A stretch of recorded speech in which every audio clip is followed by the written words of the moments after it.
11তম Commonwealth karate চ্যাম্পিয়নশিপে পশ্চিমবঙ্গের karate খেলোয়াড়রা এবার জ্বলে উঠল।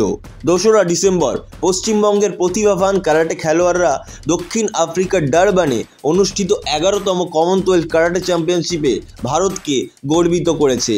কিংবদন্তি খেলোয়াড় হান্সি প্রেমজিৎ সেনের দ্বারা প্রশিক্ষণপ্রাপ্ত পশ্চিমবঙ্গের 7 জন খেলোয়াড় ভারতীয় জাতীয় দলের অংশ ছিলেন এবং তারা প্রত্যেকে পদক পেয়েছেন। তাদের মধ্যে উল্লেখযোগ্য বিপাশা পাল, দিয়া রায়, শ্রী দাস, দেবাংশ বোস, এসকে ঈশান ওয়াফি। আমি প্রেমজিৎ সেন, রাজ্য ক্যাডার সংস্থা প্রেসিডেন্ট এবং রেফারি কমিশন অফ ইন্ডিয়া যে ক্যাডার ইন্ডিয়া অর্গানাইজেশন আছে তার চেয়ারম্যান।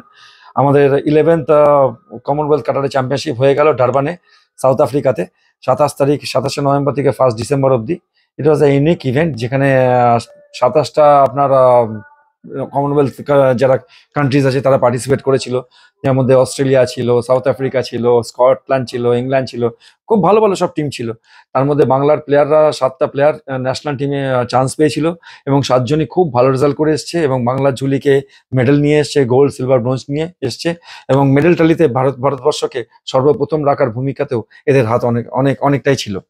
সো আমি অত্যন্ত খুশি, কারণ এর আগেও আমরা প্রচুর নিয়ে এসেছি বাচ্চাদের উইদাউট এনি গ্রান্টস।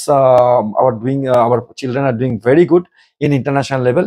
এবং আমাদের স্যাটিসফ্যাকশন তখনই যখন বাইরের দেশের কান্ট্রিরা ইন্ডিয়ার ফ্ল্যাগকে ওড়ায়, ইন্ডিয়াকে শাবাশি দেয়, ইন্ডিয়াকে চিয়ার আপ করে। That's our satisfaction.